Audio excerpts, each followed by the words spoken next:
tanong ko, parang Raf, hindi lang runner, no? Ano yung paborito mong cheat meal o pagkain after mong, syempre, sumabak sa mahabang karera? Naku, marami. Basta carbo. Carbo. Ayan, oo, kasi medyo manghihina ka eh. Oo, Kailangan mo naman.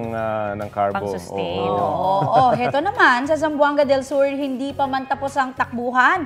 Meron na raw bonggang pamerienda. Bongga! Sino ba naman ang hindi gaganahan sa pagtakbo kung may piging na naghihintay sa'yo? May station kasi ang Dima Linaw Half Marathon na mayroong paletsyon lang naman.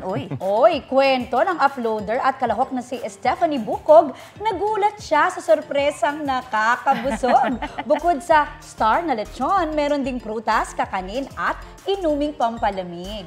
Tamang recharge lang ng calories habang nagpapapawis. Viral online ang video with 1.5 million views.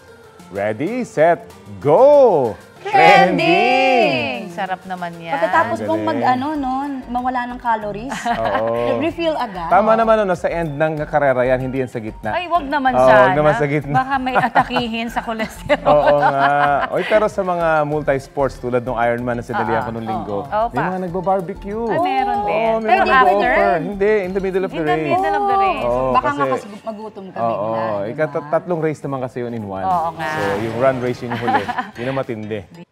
Kapuso, para sa mga maiinit na balita, mag-subscribe sa GMA Integrated News sa YouTube.